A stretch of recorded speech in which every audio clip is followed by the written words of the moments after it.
কেমন আছো তোমরা সকলে? নিশ্চিত সকলে ভালো আছো। আজ তোমাদের জন্য আরও এক নতুন গল্প নিয়ে এসেছি, গোপালের কালিয়া দমন। পাড়ার এক ঘোষবাড়ির গিন্নি পুকুর ঘাটে যায় জল আনতে। পুকুর পাড়ে জল আনতে গিয়ে দেখে হঠাৎ করে 5 মুখওয়ালা একটা সাপ জলের তলা থেকে উঠে আসে। ফনা তুলতে তুলতে ওই গিন্নির দিকে এগিয়ে আসতে থাকে। ঘোষবাড়ির গিন্নি দেখতে পেয়ে বলে, ওমা, এ তো কালিয়া, তো কালিয়াকে দেখতে পাচ্ছি। ওই বলে সঙ্গে সঙ্গে অজ্ঞান হয়ে ওই নদী পুকুর পাড়ে পড়ে যায়। তারপর পুটির মা আসে ওই পুকুর পাড়ে জল আনতে। পুটির মা এসে ঘোষবাড়ির গিন্নিকে দেখে অজ্ঞান হয়ে পড়ে থাকতে। অমনি ঘোষবাড়ির গিন্নি, তুমি কেন এখানটায় এরূপ শুয়ে পড়ে রয়েছো? তোমার কি শরীর খারাপ? আর অমন সময় আবার ওই কালিয়া জলের তলা থেকে উঠে ফনা তুলতে তুলতে এগিয়ে আসে। এই দেখে পুটির মা চিৎকার করতে করতে ছুটে চলে যায়। ছুটতে ছুটতে বাড়ি গিয়ে পুটির বাবাকে সবটাই খুলে বলে। পুটির বাবা তখন বলে, এ কী কথা, এটা তো কখনোই সম্ভব নয়। কালিয়া দমন তখন কৃষ্ণ করেছিল, এখন আবার কালিয়া কোথা থেকে এলো? এটা আবার কি বলছো তুমি গিন্নি? এদিকে গোপাল বাজার করে ফিরছিলেন। ওই নাতনাতনিদের সাথে দেখা হয়। নাতনাতনিদের বলে, জানিস আমি বাজার থেকে কত মাছ, চিংড়ি মাছ, কত কিছুই নিয়ে এসেছি, তোদের আজকে খাওয়াবো। হ্যাঁ, তোরা আজকে দুপুরে আমাদের বাড়িতে খেতে আসিস কিন্তু, ঠিক আছে? আর বাড়িতে গিয়ে মাকে বলে দিস যে আমাদের বাড়িতে খাবি বলে। ওরা তখন বলে, ঠিক আছে দাদু, আমরা গিয়ে মাকে জানিয়ে দিয়ে আসি, তারপর তোমাদের বাড়িতে আজকে দুপুরে খেতে যাবো। তারপর পুটি বাড়িতে ফিরে এসে যখন দেখে পুটির মা পুটির বাবাকে কালিয়ার কথা বলছে, অমনি শুনে পুটি আর গুলটে ন্যাপলা তো সব ভয়ে পেয়ে ছুটতে ছুটতে গোপালের কাছে যায়। গোপালকে গিয়ে বলে, দাদু জানো আজকে কি হয়েছে? আজকে আমার মা কালিয়াকে দেখেছে জলের তলা থেকে ফেনা তুলতে তুলতে মায়ের দিকে এগিয়ে আসছিল। ওই ভয় পেয়ে বাবার কাছে এসে বলে, বাবাও গেছে দেখতে, তুমি যাবে দাদু, চলো তাড়াতাড়ি করে এখন। গোপাল তখন বলে, কি বলিস রে, কালিয়া আবার আমাদের পুকুরে কোথা থেকে আসবে? চল দেখি। অমনি গোপাল যায়। এমনকি পুটির বাবা সকলে মিলে গিয়ে ঘোষবাড়ির গিন্নিকে ডাকতে থাকে। ঘোষবাড়ির গিন্নি তো ওঠেই না। তারপর পুটির বাবা হাতে করে জল তুলে নিয়ে এসে ঘোষবাড়ির গিন্নি চোখে মুখে দেয়। তারপর ঘোষবাড়ির গিন্নি উঠে বলে, ওমা, কালিয়া আমায় খেয়ে নেয়নি তো? অমনি পুটির বাবা মা বলে, না না, তোমায় খেয়ে নেয়নি। অমনি বলে, আমার কলসিটা? পুটির বাবা বলে, ওই যে ওপরে পড়ে রয়েছে। তারপর বলে, আমার আমার গায়ে যে গয়নাগাটি ছিল ওগুলো সব কোথায় গেল? পুটির বাবা তখন বলে, সাপে আবার তো গয়না নেয় নাকি? সাপে তো কখনো গয়না নেয় না, এটা আবার কেমন ধরনের কথা? গোপালও তখন ভাবে, সত্যি তো তাই, এইরূপ কি কখনো হতে পারে? গোপাল রাজসভায় গিয়ে রাজামশাইকে সবটাই খুলে বলে। রাজামশাই তো অবাক হয়ে যায়। রাজামশাই বলে, এইরূপ তো কখনোই সম্ভব নয়। কালিয়া আবার পুকুরের মধ্যে, কালিয়া দমন তো কৃষ্ণ ঠাকুর করেছিল, এখন কোথা থেকে কালিয়া এলো? অমনি প্রহরীদের বলে যে, তোমরা সকলে গিয়ে পুকুরে পাহারা দেবে, যাতে পাড়ার গিন্নিরা জল আনতে এলে ওদের কোনো যেন অসুবিধে না হয়।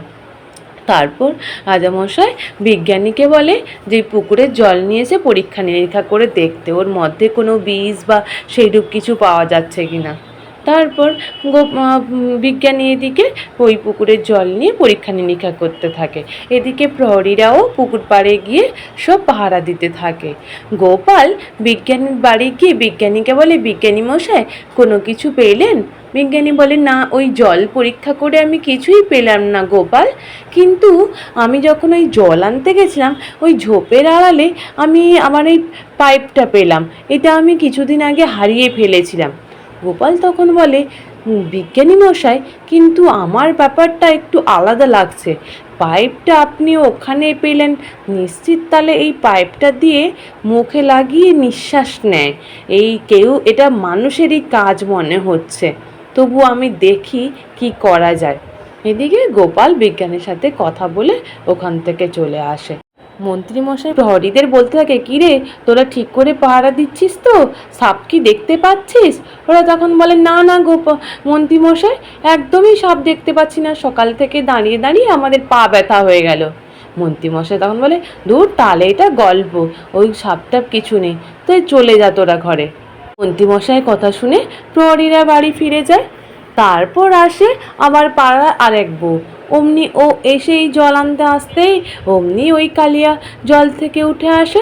তারপর ওই বউ অজ্ঞান হয়ে যায়, আর ওর গা থেকে আবার একইভাবে গয়না সব চলে যায়। অমনি রাজামশাইয়ের কাছে খবর যেতেই রাজামশাই তখন চিৎকার চেঁচামেচি করে সেনাপতিকে বলতে থাকে, সেনাপতি, তোমায় যে বললাম প্রহরীদের পাহারা দেওয়ার জন্য, তাহলে কেমন করে পাহারা দিচ্ছিল প্রহরীরা, যাতে ওই কালিয়া এসে গিন্নিদের সব গয়নাগাটি সব লুট করে নিয়ে চলে যাচ্ছে? এটা কি করে হতে পারে? অমনি সেনাপতি বললেন, রাজামশাই, আসলে মন্ত্রীমশাই বলেছিলেন যে ওখানে কোনো কালিয়া টালিয়া কিছু নেই, তো মিছিমিছি ওখানে থাকার কোনো প্রয়োজন নেই, এটা গল্পই নিশ্চিত, তাই প্রহরীরা ওখান থেকে চলে আসে। তারপর তো এই ঘটনা ঘটে রাজামশাই। রাজামশাই তখন বলে, মন্ত্রী, তুমি কেন এসব কথা কাজ বলতে গেছো? আজ থেকে আবার যেন প্রহরীরা ওখানে থাকে। তো এদিকে প্রহরীদেরকে আবার রাজামশাই থাকতে বলে। এদিকে গোপাল বাড়ি ফিরে কিছু একটা বানাচ্ছিলেন। অমনি গিন্নি বলে, কি গো, কি তৈরি করছো তুমি? অমনি গোপাল বলে, দেখো। অমনি, ও বেজি, বেজি বানাচ্ছ? এদিকে গোপাল তখন বলে, গিন্নি, তোমায় একটু পুকুর ঘাটে জল আনতে হতে আর সঙ্গে গয়না পরে নিয়ে। গোপালের গিন্নি বলে, না না না বাবা, আমি যেতে পারবো না, আমার খুব ভয় করছে। গোপাল তখন বললে, আমি তোমায় একটা বুদ্ধি বলছি, তুমি এইরূপ করো, তোমার কিচ্ছু হবে না, আমি আছি তো। এদিকে নাতি নাতনিদের বলেছেন যে কালকে তোরা আসিস, কালকে কিন্তু সাপ ধরা হবে, হ্যাঁ।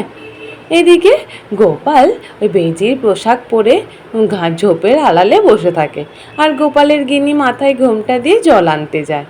অমন সময় কাউকে দেখতে না পেয়ে গোপাল এদিকে প্রহরীদের বলে চলে যাওয়ার জন্য, বলে খেয়ে দিয়ে আসতে। এদিকে প্রহরীরা চলে যায়। অমন সময় ওই কালিয়া ভাবে যে এখন প্রহরী টহরী কেউ নেই, তাই গোপালের গিন্নি গায়ে গয়না দেখে আবার কালিয়া জল থেকে উঠে আসে। উঠে এসেই গোপালের গিন্নির দিকে এগিয়ে আসে। গোপালের গিন্নি তখন ভয় পেয়ে মাটিতে লুটিয়ে পড়ে। এদিকে হঠাৎ করে গোপাল আড়াল থেকে দেখতে পায় যে মন্ত্রীমশাইয়ের মাথায় ওই কালিয়ার মুখোশ পরে নিয়ে এগিয়ে আসতে থাকে। আস্তে আস্তে গোপাল তখন ঝোপের আড়াল থেকে বেজির পোশাক পরা অবস্থাতেই লাফিয়ে লাফিয়ে বেরিয়ে আসে। অমনি মন্ত্রীমশাই দেখে ভাবে যে সত্যি সত্যি বেজি মনে হয়, তাহলে তো আমাকে কামড় দিয়ে খেয়ে নেবে। ওই ভয়ে ছুটতে ছুটতে গাছের দিকে উপরে উঠে চলে যায়। তারপর গিন্নিকে গোপাল বলে, এবার উঠে গিন্নি, সাপ উঠে ভয় পেয়ে গাছে উঠে চলে গেছে।